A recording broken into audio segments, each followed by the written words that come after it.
ఇలాంటి సమస్య వచ్చింది. ఏమి వచ్చింది అంటే,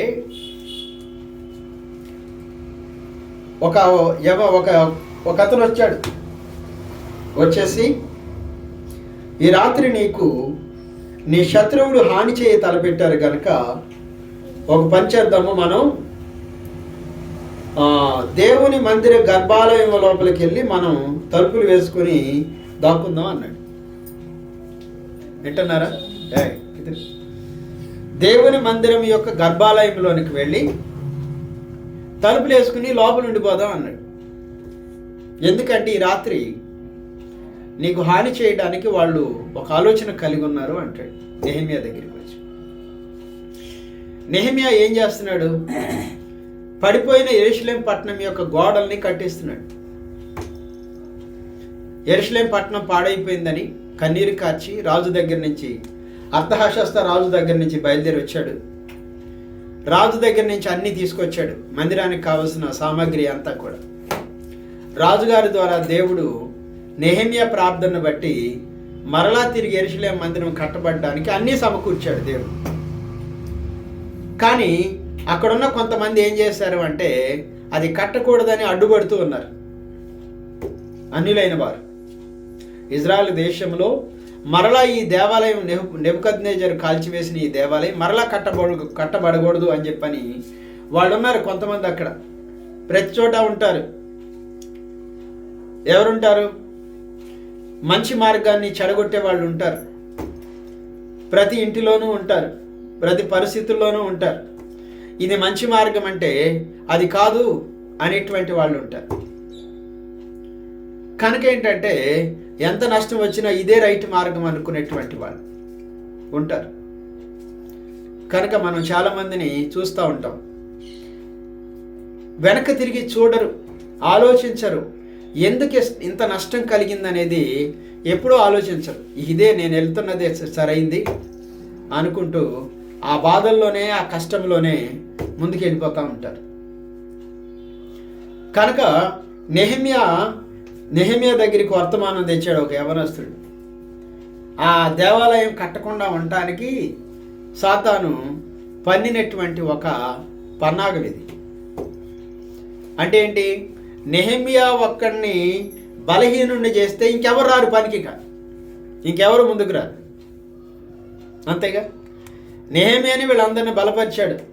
అయ్యా, నేను ప్రార్థన చేశాను, దేవుడు మాటిచ్చాడు, మరలా కట్టడానికి కనికరం చూపించాడు, రాజుగారికి చెప్పినప్పుడు పర్మిషన్ ఇచ్చాడు, నాకు మనకు కావలసిన సామాగ్రి అంతా కూడా ఇచ్చాడు, దేవుని కరుణాహస్తము తోడయింది, నాతో కలిసి రండి, మనం ఈ మందిరాన్ని కడదాము అని చెప్పానంటే వాళ్ళందరూ వచ్చారు, చాలామంది వచ్చారు.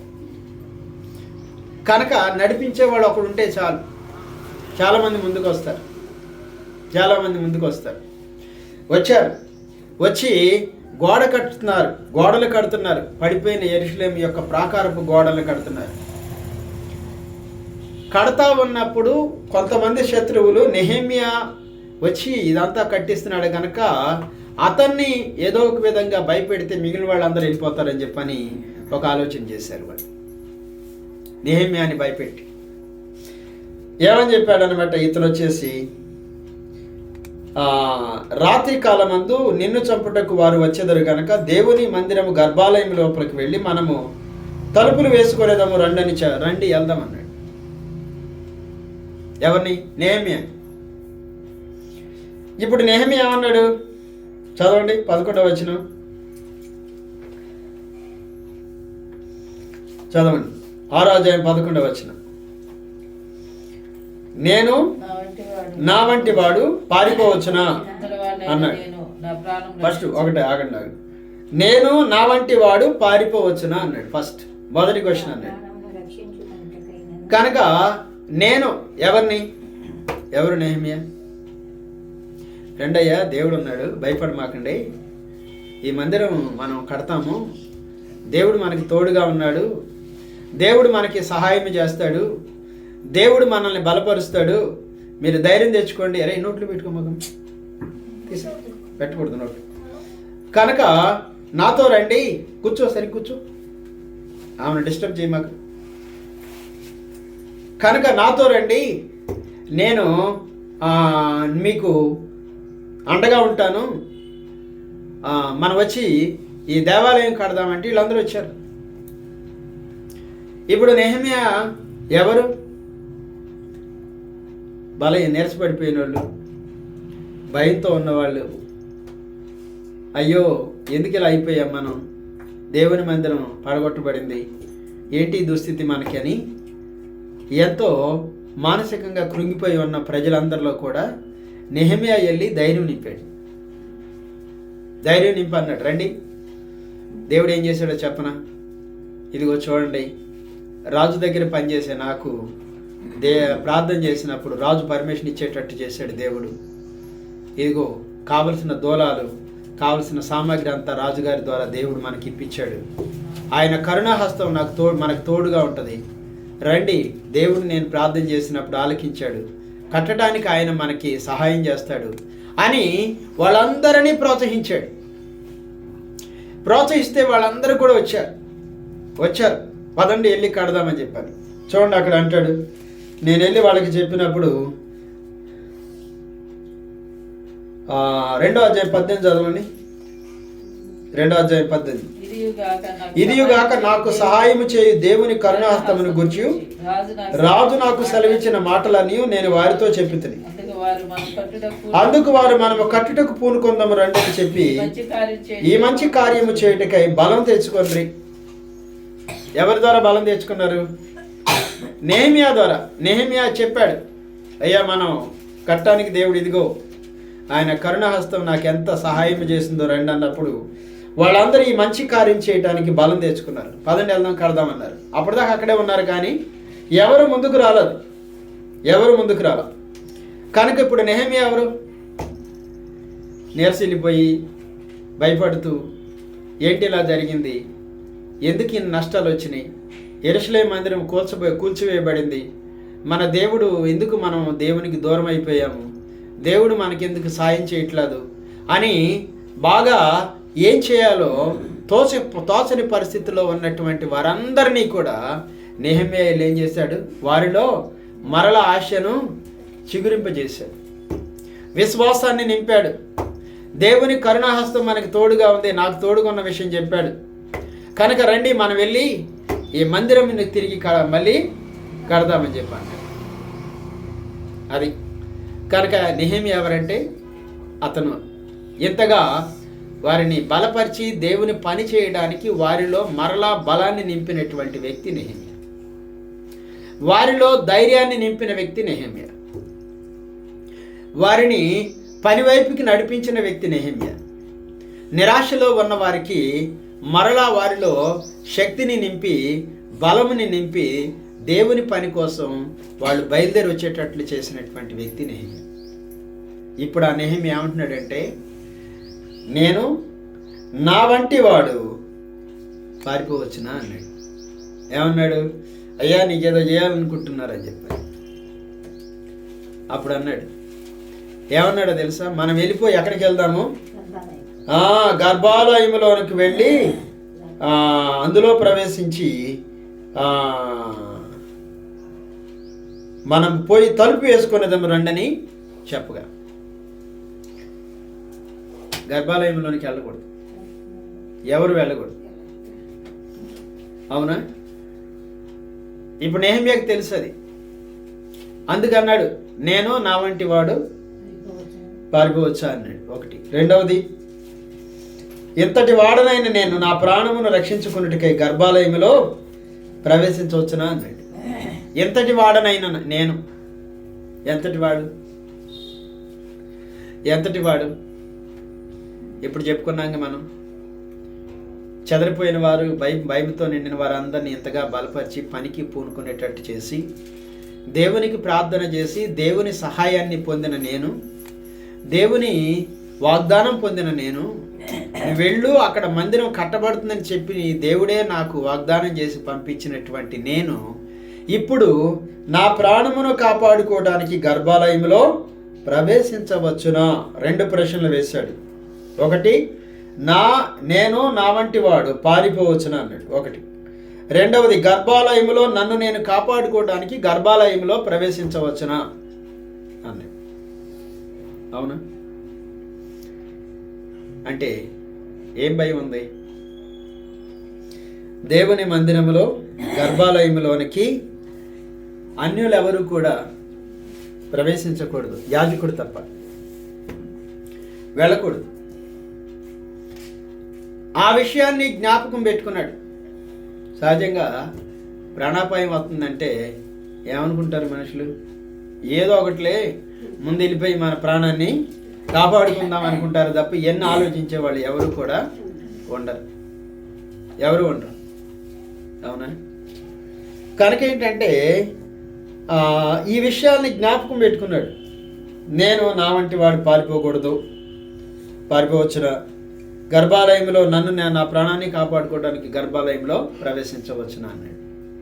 అంటే ఏం జరిగింది? ఇలా నెహెమియా చెప్పి అలాగే నిలిచిపోయాడు, అలాగే ఉండిపోయాడు. తెల్లారింది. నెహెమియాకి ఏం అర్థమైందో తెలుసా? ఓహో, శత్రువులందరూ కలిసి ఇదేం జరగలేదు, అసలు వాళ్ళు వస్తామని చెప్పలేదు, ఇతన్ని పంపించారు. ఎవరిని?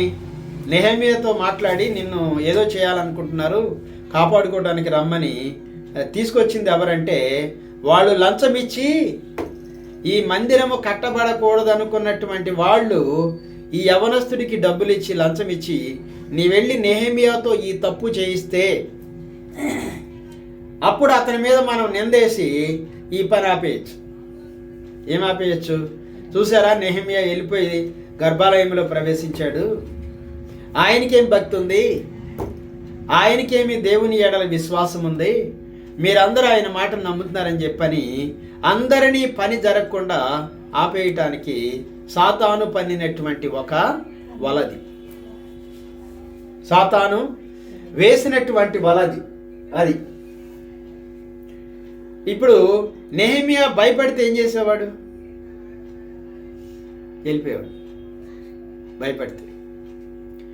నెహెమియా దేవుడు నియమించినటువంటి నియమాన్ని, అంటే గర్భాలయంలో ఎవరు ప్రవేశించకూడదు అనే నియమాన్ని అతిక్రమించినట్లయితే నెహెమియా మీద వీళ్ళందరూ ఏం చేసేవాళ్ళు? నింద వేసేవాళ్ళు.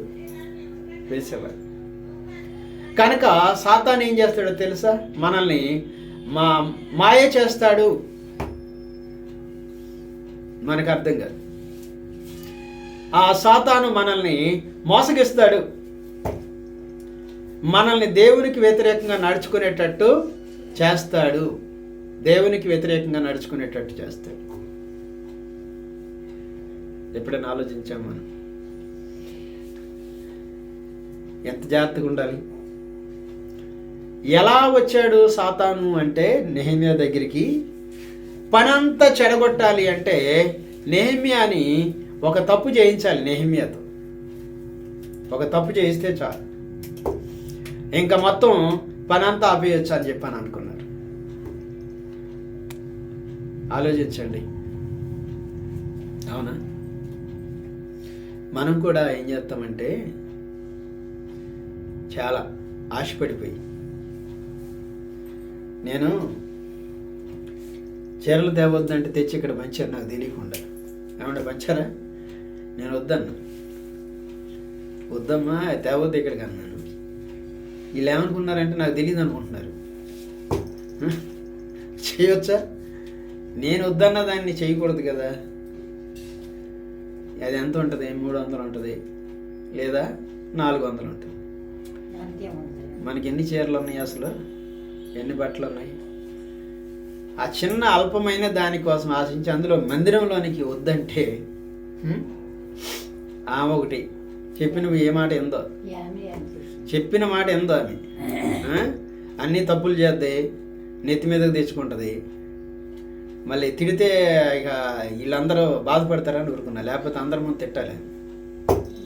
నేను వద్దన్నాను కదా, నువ్వెందుకు తీసుకొచ్చావు? అసలు నువ్వు మందిరంలో నీకు పోనీ మీ ఇంటి దగ్గర పంచుకో, అందరిని పిలిపించి రండి నేను ఎత్తాను మీకు చీరలని పంచుకోవాలి. ఇక్కడికి తీసుకొచ్చినట్టు నేను వద్దని చెప్పాను కదా, సేవకుడు వద్దని చెప్పాడు. అవునా? ఇప్పుడు వాళ్ళు వచ్చేసి ఏమంటే మీ మందిరంలో చీరలు ఇచ్చాము, మీ మందిరంలో వాళ్ళందరూ తీసుకున్నారు, మరి నాకు ఓట్లు వేయాలంటే నేనేం చెప్పాలి వాళ్ళకి? ఏం చెప్పాలి? అలాంటివి తీసుకోకూడదు అసలు. నేను చెప్పా మీకంటే ఎక్కువే నాకు డబ్బులు ఇస్తాడు, కానీ నేను వెళ్ళను అక్కడికి. అదే నన్ను చెప్పారు తెచ్చుకోమంటే నేనే వద్దన్నా. నన్ను వెళ్ళమని మీరు ఇస్తారో ఇదంతా అదే. కనుక ఏంటంటే వాళ్ళు చాలామంది రాత్రి ఒక ఆయన అదే బాధపడుతూ వచ్చాడు, ఒక మీటింగ్కి వెళ్ళి. ఇలాంటి వాటికి ఆశించి దేవుని యొక్క కృపను పోగొట్టుకున్నారు. దేవుని కృపను పోగొట్టుకున్నారు. దేవుని యొక్క నడిపింపును పోగొట్టుకున్నారు. ఏమని చెప్తున్నాడంటే, సార్ మీరు ఎంతమంది సేవకులు ఉన్నారు కదా, మరి ఆయన చనిపోయారు కదా, ఎవరైనా యాక్సిడెంట్ అయ్యి, ఆయన పేరేంటి, ఆ బ్రదరు అమ్మ రాజమండ్రి దగ్గర, అవునా? ఫాస్టర్ గారే. కనుక ఏంటంటే ఆయన విషయంలో గుడివాళ్ళు ఒక శాంతి ర్యాలీ కూడా చేయలేదు. మీరు అందరూ ఏం సేవకులండి అన్న మీటింగ్ దగ్గర. 2-3 ఫోన్ చేసి అడిగితే ఏమంటారంటే ఏదో చెప్తున్నారు నాకు. కారణం ఏంటంటే ఒక ఆయన చెప్తున్నాడు, వీళ్ళందరూ దేనికంటే ఒక ఆయన ఏది చెప్తే అది వినేవాళ్ళగా మారిపోయారండి అన్నాను. చాలా బాధాకరమైన విషయం అండి ఇది. ఒకరి మీద ఒకరు చెప్పుకుంటున్నారు. ప్రవీణ్ గారు, పగడాల ప్రవీణ్ గారు శాంతి ర్యాలీ జరపలే గుడివాళ్ళు. అంతేగా మరి. సరే ఎలాగన్నా జరగనండి. అన్ని హైదరాబాదులో, బెంగళూరులో, అన్ని సిటీస్లో కొన్ని లక్షల మంది పాల్గొన్నారు రోడ్డు వెంట. శాంతి ర్యాలీ అది. వీళ్ళు నాకు చెప్పే మాటలు ఎలా ఉన్నాయంటే అన్ని అబద్ధాలు. వాళ్ళు చెప్పేది చేయలేదుగా, చేయలే. కారణం ఏంటంటే చెప్పాడు రాత్రి ఒక ఆయన నాతో పాటు వస్తే, ఏళ్ళలోనే చాలా తేడాలు ఉన్నాయండి బ్రదరు, ఏం జరిగిందంటే అని చెప్పాడు. ఇదే పొలిటికల్, రాజకీయ సంబంధమైన ప్రేరేపితమైన వాళ్ళు ఉన్నారు ఇందులో పాస్టర్ గారు. కనుక ఏంటంటే సాతాను మనల్ని మనకు తెలియకుండానే చెరబట్టేస్తాడు. ఎప్పుడు? డబ్బులు కాసిపడు, లేకపోతే నాకు ఒక షూట్ ఇస్తానన్నాడు కనుక ఒక 5,000 పెట్టి షూట్ కొని ఇస్తానన్నాడు కనుక దానికి ఆశపడు, లేకపోతే ఇంకేదో మీ చర్చికి డబ్బులు ఇస్తానన్నాడను, ఏదో ఒకటి ఇలాంటి వాళ్ళ దగ్గర మనం ఆశించి వెళ్తే, ఇప్పుడు మనం ఇలా ఎందుకు ఉన్నాము? నేను అడిగితే రావా? గోల్డెన్ వస్తాయి, కుర్చీలు వస్తాయి, ఫ్యాన్లు వస్తాయి, ఇవన్నీ చాలా వస్తాయి. కానీ ఎప్పుడు ఎవరిని కూడా అడగలేదు. ఎందుకంటే చాలు మనకి. మనమేమి ఆకాశం ఎత్తున కూర్చోవాల్సిన అవసరం లేదు. దేవుడు ఎంతవరకు ఇచ్చాడు, ఎంతవరకు మనం ఉందాం, ప్రభువులో సంతోషిద్దాం. కనుక ఏంటంటే దేవుడు మనల్ని ఉంచినటువంటి పరిస్థితుల్లో ఉండకుండా మనం ఎక్కడికో ఎదిగిపోవాలనుకునేటువంటి దురాశ ఉందో చూసారా, అది మనల్ని ఏం చేస్తుందంటే సాతాను యొక్క కుయుక్తిలో చిక్కుకునేటట్టు చేస్తుంది.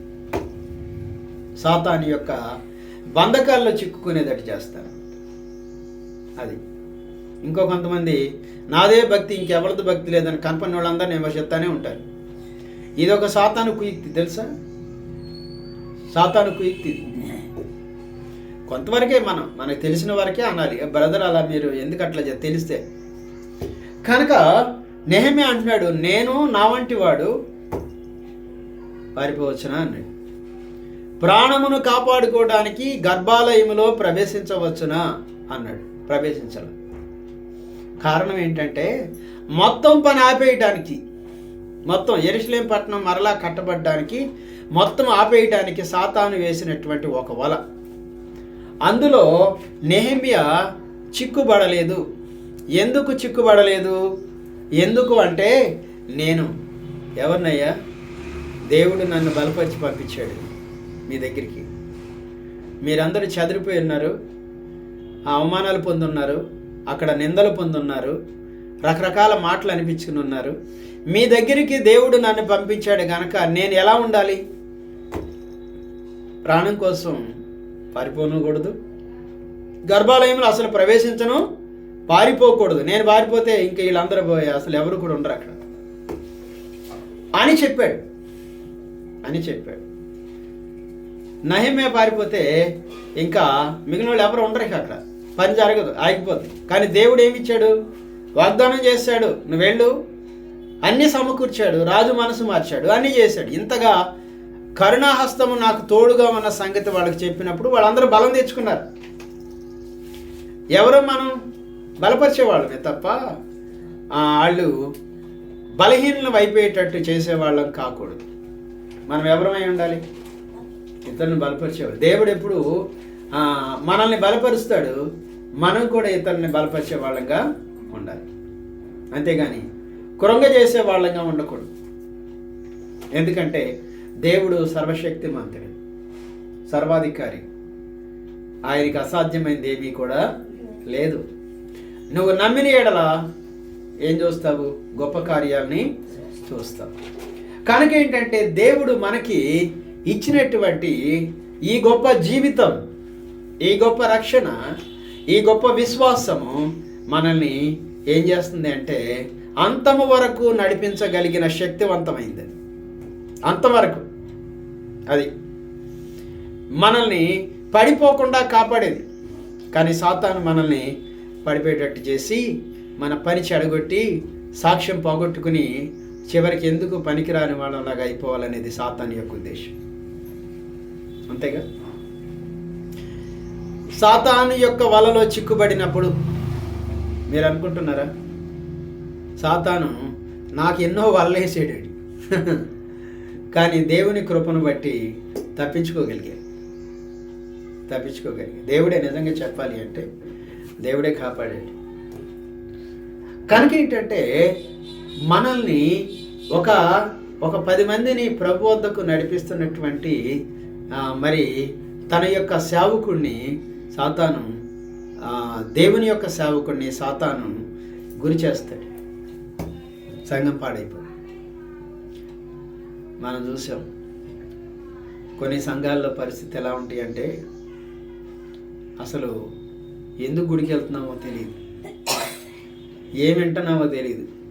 ఏం అలవాటు అయిందంటే గుడికి వెళ్ళానండి, వచ్చానండి అలవాటు అయిపోయింది. గుడికి వెళ్ళాను చాలు, అమ్మయ్య గుడికి వెళ్ళి వచ్చేసాను. కాదు, దేవుడు నీకు అక్కడ ఏ జీవాహారం ఇచ్చాడు అనేది అసలు లేదు. ఏ జీవ జలము నువ్వు త్రాగుతున్నావు అనేది లేదు. ఇంకెక్కువ మాడితే ఏమంటారు తెలుసు? అసలు మేమండి అసలు మా సంఘం అంటారు. మేము మా సంఘం అసలు మామూలు కాదు, ఎలాంటి సంఘం భూమి మీద ఎక్కడా లేదని చెప్తుంటారు. అసలు వీళ్ళకి ప్రాథమికంగా వాక్య సత్యం అనేది తెలియదు, వాక్యం అనేది లేదు, వాక్య పునాది లేదు. నష్టపోతూ కూడా నేనే గొప్ప, మా సంఘమే గొప్ప, మేమే బాగున్నాము అనుకునేటువంటి పరిస్థితులు సాతాను తీసుకొచ్చాడు. నిజానికి ఏం చేయాలి? పశ్చాత్తాపడాలి. ఏంటి ఈ పరిస్థితులు ఇలా అయిపోయినాయి? ఎందుకు ప్రభువా మమ్మల్ని ఎందుకు విడిచిపెట్టేశావు? మా లోపాలు ఏంటి ప్రభు అని మనల్ని మనం పరిశీలన చేసుకోవాల్సినటువంటి పరిస్థితులు ఎలా మారిపోయిందంటే పరిస్థితి అంతా కూడా ఏది చేసినా ఏమి తప్పు కాదులే అనే ఆలోచన మనకు వచ్చేసింది. అది గుడికి వెళ్తున్నాను, వస్తున్నాను, సరిపోయింది. ఈ భౌతిక సంబంధమైన ఆచారాలని, ఇవే దైవికమైన ఆచారాలు. దేవుని వాక్యంలో చోట రాశాడు, మనుషులంట తాము కల్పించుకున్న పద్ధతులు దైవోపదేశములు అనుకుంటారంట. తాము కల్పించుకున్న పద్ధతులు ఇవి ఎవరి అంట? దైవోపదేశములు అనుకుని భ్రమపడతారు, ఆ భ్రమలో ఉండిపోతారు. అంతేకాని దేవుడు విడిచిపెడతాడా? మనల్ని ఎన్నడూ విడిచిపెట్టాడు. మనం వీళ్ళు ఏమనుకుంటారంటే మేము పాటిస్తున్న ఈ భూ సంబంధమైన భౌతికమైన ఆచారాలు ఇవి దైవోపదేశములు. దేవుడు అలాంటివి చెప్తాడా? అవునా? ఇప్పుడు నేను ఉంగరం పెట్టుకోవాలా లేదనేది నేనే నిర్ణయించుకోవాలి. అరే నేను అలా చేయకూడదు అనుకుంటే వదిలేయాలి, అది నా ఇష్టమే. అది దేవుడు నువ్వు పెట్టుకుంటే నీకేదో జరుగుద్ది, పెట్టుకోపోతే జరుగుద్ది అని బైబిల్ ఎక్కడ చెప్పు. కొంతమంది ఏం ప్రశ్న ఇస్తారో తెలుసా? దేవుడు బంగారం పెట్టుకోవద్దని ఎక్కడ చెప్పాడు, నాకు చూపించండి అంటుంటారు. అవునా? నిజమే, బంగారం పెట్టుకోలేదని ఎక్కడ చెప్పాడు దేవుడు, నాకు చూపించంటాడు. అంతేగా? చూపించటం కాదయ్యా, ఆత్మీయంగా నువ్వు ఒక స్థాయికి ఎదిగి అనేక మందికి వాక్యాన్ని బోధించేవాడివై ఉన్నప్పుడు అది నేను వాళ్ళకి కనిపించినప్పుడు ఎలా కనపడుతున్నాను అనేది ఇక్కడ ప్రధానం. నేను వాళ్ళకి కనిపించేటప్పుడు ఎలా ఉండాలి? నేను కూడా ఒక మెడలో ఒక 4 బంగారపు గొలుసులు వేసుకుని చేతి నిండా ఉంగారాలు పెట్టుకుని మీకు ఇలా వాక్యం చెప్తుంటే అయ్యగారు బంగారం బాగా కొంటున్నాడు అనుకుంటారా? మనం కూడా పెట్టుకోవాలి.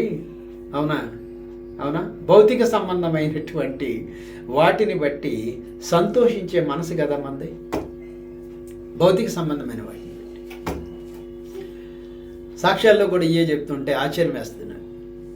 ఈ సంవత్సరం దేవుడు మాకు ఇన్ని కోట్లు ఇచ్చాడని, ఇన్ని లక్షలు చెప్పకూడదు. సాక్ష్యంలో కాదు చెప్పాల్సింది. దేవుడు ఏమన్నాడు? ఒకని కలిమి విస్తరించటం వాని జీవమునకు మూలం కాదు. అంటే నువ్వు దేవునితో సరిగా ఉన్నావు అంటానికి అది సరైన ఉదాహరణ కాదు అన్నాడు. మరి అలాంటప్పుడు ఎలా చెప్తాం మనం? నాకు ఇంత వచ్చింది అంత వచ్చిందని చెప్పలేంగా, చెప్పకూడదుగా. కనుక ఏంటంటే ఇక్కడ ప్రభు నెహెమ్యాని ఎంతగా బలపరిచాడు అంటే, ఎంతగా బలపరిచాడు? ఈ పనిని కొనసాగించటం కోసం నేను పారిపోవటం అనేది జరగదు. ఈ పనిని కొనసాగించటానికి, నా ప్రాణం కాపాడుకోవటానికి దేవుని ఆజ్ఞను అతిక్రమించను, దేవుడు ఆజ్ఞాపించిన దాన్ని అతిక్రమించను అని చెప్పాను.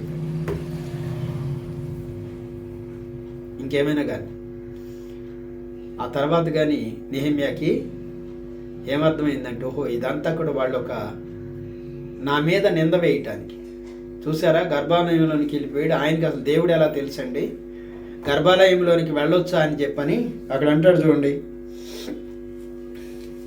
12వ వచనం.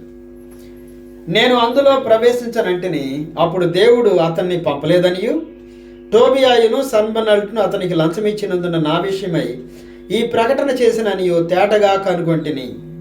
వెంటనే ఎప్పుడైతే పారిపోకుండా ఉన్నాడో తెల్లారేసరికి అర్థమైపోయింది. ఏమర్థమైందంటే, అప్పుడు దేవుడు అతన్ని పంపలేదని. అంటే ఇప్పుడు ఏమనుకోవాలి నెహెమ్యా? ఓ దేవుడే వచ్చి చిత్తంతో నాకు చెప్పిస్తున్నాడేమో, నా ప్రాణం కాపాడుకోవడానికి దేవుని యొక్క గర్భాలయంలోకి వెళ్ళమంటున్నాడేమో అన్న అనుమానం కూడా ఉంది ఈయనకి. ఒకవేళ దేవుడు వెళ్ళమన్నాడు అని అంటే, నువ్వు వెళ్ళమన్నా వెళ్ళన ప్రభు అన్నట్టు ఉండిపోయాడు. అంతేగా. ఇప్పుడు అంటున్నాడు అతన్ని దేవుడు అతన్ని పంపలేదని నాకు అర్థమైంది అంటున్నాడు. ఎవరు పంపించారు? సన్బల్లటును టోబియా వీళ్ళిద్దరు కలిసి అతనికి లంచం ఇచ్చి పంపించారని తేటగా నాకు అక్కడ అన్నాడుగా, నా మీద నింద మోపునట్లుగా నన్ను గురించి చెడు వార్త పుట్టించుటకు వారు అతనికి లంచం ఇచ్చి ఉండరి. అది తేటగా కనుగొన్నాను అంటాడు అనమాట. ఇదిగో చూడండి 12వ వచనం చివరి భాగం. అప్పుడు దేవుడు అతన్ని పంపలేదని, అంటే నీ ప్రాణాన్ని కాపాడుకోవడానికి గర్భాలయానికి వెళ్దాం పదా అన్నట్టు దేవుడు చెప్పినట్టు చెప్పాడు. ఈయన వచ్చేసి ఇతనికి మేలు చేస్తున్న వాళ్ళలాగా చెప్పాడు, ఇతని క్షేమాన్ని ఆలోచిస్తున్నట్లుగా చెప్పాడు. అతను దేవుడే ఇలా నిన్ను దాక్కోమంటున్నట్లు అన్నట్లుగా చెప్పాడు అతను. కనుక ఇప్పుడు నెహెమ్యా అంటున్నాడు, దేవుడు అతన్ని పంపలేదనియు టోబియాయు సన్బల్లటును అతనికి లంచం ఇచ్చినందున నా విషయమై ఈ ప్రకటన చేసినని తేటగా కనుగొంటిని. దేవుడు చూసారా, బయలుపరిచాడు. అర్థమైపోయింది నెహెమ్యాకి. అమ్మా ఇప్పుడు కానీ భయం వేసిందంటే, ఎందుకని? ఇందువల్ల నాకు భయము పుట్టగా. ఏం భయం వేసింది? అయ్యో ఇతని మాటలు నమ్మి నేను గర్భాలయంలోకి వెళ్తే ఎంత అవిధేయున్నయి, నిందను మోయాల్సి వచ్చేది కదా. అమ్మ బాబు ఇంత మోసం కూడా చేస్తారా వీళ్ళని మనసులోనంట భయం వేసిందంట. అంటే సాతాను తన వలలో చిక్కించుకోవడానికి దేవునికి వ్యతిరేకంగా మనం నడుచుకునేటట్టు. అవునా? చాలామంది ఎలా ఉంటారో తెలుసా? మా ఆయన తాగుతున్నాడు కనుక నేనేం చేస్తాను, నేను ఇంకోటి చేస్తాను, సినిమాకి వెళ్ళొస్తాను. ఎవరు చేసేది? సాతాను చేసే పని. ఆయన అలా చేస్తాడు కనుక నేను ఇలా చేస్తా, ఆయన్ని మార్చడానికి కాదు. దయ్యం చేపేస్తుంది నీతో పనులు, దయ్యపు ఆలోచనలు. ఆయన చేసాడో లేదో తెలియదు, ఏం మొత్తం పాడైపోద్ది, దారి తప్పిపోద్ది. ఆయన చేసాడో లేదో తెలియదు, కుటుంబం పాడైపోద్ది, కుటుంబం అంతా శిథిలమైపోద్ది, కుటుంబానికి అవమానం వస్తుంది, నిందలు వస్తాయి, ఇవన్నీ వస్తాయి.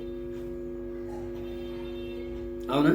చాలా కుటుంబాల్లో ఆయన అలా చేస్తున్నాడు కనుక నేను ఎలా చేస్తానని ఇద్దరు కలిసి పిల్లల్ని పాడు చేసేవాళ్ళు ఉన్నారు. పాడు చేస్తున్నారు. అదేమంటే ఆయన అలా చేస్తున్నాడు కనుక నేను ఎలా చేస్తాను, ఆయన చేస్తే నువ్వు చేయాలా? చేయకూడదు కదా. నా బిడ్డలు ఉన్నారు, ఆయన పాడైపోయి నేను కూడా పాడైపోతాను, నా బిడ్డలు ఏమైపోతానని ఉండాలిగా. నా కుటుంబం ఏమైపోద్ది, పరువు మర్యాద ఏమైపోతాయి అని చెప్పి ఉండాలి కదా. సాతాన్ ఏం చేస్తాడు, ఆమె అలా చేస్తుంది కనుక నేను ఇలా చేస్తాను, నేనేదో పెద్ద ఏమేదో తెలివిగల దానిలాగా మార్చేసే దానిలాగా చెప్పుద్ది అనమాట. మరి అర్థమైందా? ఒకటే గుర్తుపెట్టుకోవాలి మనం, చెడ్డ స్నేహము మంచి నడవడికిని పాడు చేస్తుంది. బైబిల్ రాశాడు దేవుడు. వీళ్ళు ఏమంటారు తెలుసు, వాళ్ళని మార్చేస్తా నేను, వాళ్ళనంట మార్చేస్తానంటే. బైబిల్ అలా లేదు. ఏముంది? చెడ్డ స్నేహము మంచి నడవడికని చెరుపుతుంది తప్ప మంచి నడవడిక చెడ్డ స్నేహాన్ని మారుస్తున్న రాయలా దేవుడు బైబిల్లో. అంటే మనిషి అంత బలహీనుడో తెలుసా? పాపం ఎంత త్వరగా మనలోనికి వస్తుందో తెలుసా? దేవుడు రాయలా. చెడ్డ స్నేహాన్ని మంచి నడవడిక బాగు చేస్తుందని చెప్పి రాయలు. అది వెళ్ళొద్దు అన్నాడు. ఆడు ఒకవేళ చెడ్డ మార్గంలో వెళ్తున్నాడా, వెళ్ళని, ఆడితో కలిసి వెళ్ళొద్దు అని చెప్పాడు దేవుడు. వెళ్ళొద్దు, అతను చేసినట్లు నువ్వు ఆమె చేసినట్లుగా నువ్వు నడుచుకోవద్దని దేవుడు చెప్పాడు. ఎందుకంటే నువ్వే ఇప్పుడు ఆదాము పాడైపోవడానికి కారణం ఏంటి? దేవుడు అంతగా ఆజ్ఞాపించినప్పటికి కూడా. అంటే దేవుడు అన్నాడు, మనిషి యొక్క హృదయాలోచన యావత్తూ ఎప్పుడూ చెడ్డదే, ఎప్పుడు చెడ్డదే. కొంతమంది అనుకుంటా నా ఆలోచన చాలా మంచివి, నేను వెళ్ళినా సరే అసలు అలాంటివి ఏం చేయను. దయ్యపు ఆలోచన, సాతాను ఆలోచన. కనుక ఏంటంటే ఇక్కడ సాతాను ఇతన్ని మోసగించటానికి రకరకాలైన ఆ ప్రయత్నంలో దేవుడు నెహెమ్యాకి బయలుపరిచింది ఏంటంటే, ఇది ఏమీ జరగలేదు, అతడు లంచం ఇచ్చి అతని దగ్గరికి వచ్చి తన మీద నింద రావటానికి ఈ ప్రయత్నం చేసినని తెలిసినప్పుడు అంటే ఆయనకి భయం వేసిందంట. అయ్యో ప్రభువా, నిజంగా దారి తప్పిపోయేవాడిని నేను రాత్రి, ఇప్పుడు నువ్వే పంపించావని. దేవుడు అతన్ని పంపలేదనియు టోబియాయు సన్బల్లటును అతనికి లంచం ఇచ్చినందున నా విషయమై ఎంత చక్కగా మాట్లాడతాడు తెలుసు. అసలు చెడగొట్టేవాడు ఎంత మాట్లాడతాడు తెలుసు. అసలు మీ ఆవిడ మంచిది కాదు అంటాడు చెడగొట్టేవాడు. మీ ఆయన మంచోడు కాదు, నాలంటోడు కాదు మీ ఆయన అన్నాడు. ఈ పనికి మాలిన వాళ్ళు ఉంటారు కదా, ఏమనుకుంటారు అనమాట, అబ్బాయి ఎంత మంచోడు అసలు, నిజంగా మంచి మాటలే చెప్తారండి, అంతేగాని చెడ్డ మాటలు చెప్తాను నువ్వు ఎందుకు నమ్ముతావు? సాతాను మంచి మార్గంలోనే చెప్తాడు, వచ్చేసి మంచి మాటలు చెప్తాడు. ఏమంటారు, మీ ఆవిడ పాపం ఏంటంటే కారం వేసింది మాస్టర్, మరీ పొద్దున్న లేసి ఆ మాత్రం చేయలేదు అన్నట్టు ఈయన ఏమనుకుంటాడు, అబ్బాయి ఎంత మంచిది, ఏమైతే పొద్దున్న తర్వాత కానీ తెలుస్తుంది. ఫాస్ట్ గారు చెప్పాడు ఒకసారి. అవునా? చివరికంట మొత్తం పోగొట్టుకున్నాడంట జీవితమే. ఇంకేం చేస్తాడు? ఒక సంబంధాన్ని వదిలేసాడు ఎట్టాగా ఆలోచించి, అబ్బో అసలు ఏమంత మంచిది కాదు అనుకుని వదిలేస్తే రెండో పెళ్లి చేసుకున్నాడంట. ఇప్పుడు ఆమె ఏకంగా ఇంట్లో పడుకుని నీళ్ళు పట్టురా అంటదంట. మళ్ళీ ఏం వదిలేస్తాడు ఇక రెండో నీళ్ళు పట్టురా అంటదంట. కనుక ఏంటంటే చాలా మార్లు మనం దేవుడిచ్చిన దాన్ని ఏమనుకుంటామంటే ఇది కాదు అని చెప్పని అనుకుంటాం. అవునా? వెళ్తారు అయిపోయింది, ముగించేస్తాను. కనుక ఏంటంటే ఈ విషయమై తేటగా కనుగొన్నాను అని నెహెమ్యా కంటే ఏం చేసింది? భయం వేసింది.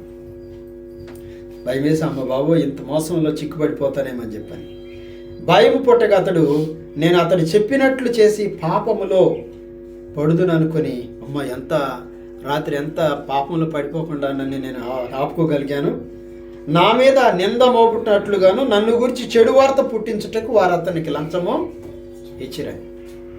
కనుక ఏంటంటే చాలా మార్లు మన యొక్క జీవితంలో మనం సాతాను మోసంలో చిక్కుబడినప్పుడే ఏమనుకుంటాము అంటే, నేను తప్పే ఉందండి, మరి ఆయన అలా చేశాడు కనుక నేను ఇలా చేశాను అని అనుకుంటూ ఉంటాం. అవునా? చాలా మార్లు అలాగే అనుకుంటూ ఉంటాం. కానీ సాతాను మోసగిస్తున్నాడు అనే సంగతి మనకి తెలియదు. సాతాను మోసంలో పడిపోయాననే సంగతి తెలియదు, అర్థం కాదు మనకి. కనుక ఏంటంటే దేవుని సహాయం మనకి ఎప్పుడు ఉంటుంది? మనల్ని మోసపోని దేవుడు, మనం పడిపోకుండా మనల్ని కాపాడే దేవుడు మనల్ని నిలబెట్టేటువంటి దేవుడు మన పక్షంగా ఎల్లప్పుడూ మనకి తోడుగా ఉంటాడని విశ్వాసాన్ని, ఒకవేళ నేను తెలియక పడిపోయినా దేవుడు నన్ను లేపుతాడు, నన్ను పడిపోనీయుడు అనే విషయం మనం విశ్వాసంతో గమనించినప్పుడు మాత్రమే మనము ప్రభు కోసం నిలబడి అనేక మందిని బలపరిచే వాళ్ళంగా ఉంటాం. అనేక మందిని బలపరచడానికి దేవుడు మనల్ని ఉపయోగించుకుంటాడు. కనుక సాతాను యొక్క మోసంలో చిక్కుబడకుండానట్లు ఎల్లప్పుడూ మనం ఎలా ఉండాలంటే మెలకువ కలిగిన వారంగా ఉండాలి. ఎలా ఉండాలి? మెలకువ కలిగిన వారంగా ఉండాలి. ఎప్పుడూ కూడా ఎలా అవుతాడు సాతాను? మంచి మాటలు వస్తాయి అన్నమాట, ఎంత చక్కని మాటలు. అంతేగాని చెడు మాటలు చెబుతూ వస్తాడు. నేను దుర్మార్గుడిని అంటే ఎవరు వస్తారు? కనుక ఏంటంటే ప్రభు మనల్ని ఎప్పుడు కూడా విడిచిపోదు. కనుక ఈ విషయాన్ని జ్ఞాపకం ఉంచుకుందాము. ఆయన మనల్ని పడిపోకుండా కాపాడేటువంటి దేవుడు, పడిపోలేడు. అయితే దేవుని యొక్క ఆజ్ఞను అతిక్రమించినప్పుడే మనం దేవునికి దూరం అయిపోతాం. ఈ రెండు విషయాలు నెహెమ్యా, నా అంతటి వాడు నేను అంటే వీళ్ళందరినీ బలపరిచి పని కోసం సంసిద్ధుల్ని చేసినప్పుడు నేను పారిపోతే నేను పారిపోవచ్చా అన్నాడు. పారిపోకూడదు. రెండవది, ఈ గర్భాలయంలోనికి ప్రాణం కాపాడుకోవడానికి నేను వెళ్ళొచ్చా అంటే వెళ్ళకూడదు అనుకున్నప్పుడు దేవుడు మోసములో ఉన్న సత్యాన్ని నెహెమ్యాకు తెలియజేశాడు. కనుక మన విషయంలో కూడా దేవుడు ఎల్లప్పుడూ మనకు కూడా ఆయన సహాయం చేస్తాడు, పడిపోకుండా కాపాడుతాడు, మనల్ని బలపరిచే దేవుడిగా ఆయన ఉంటాడు. ప్రార్థన చేసుకుందాం.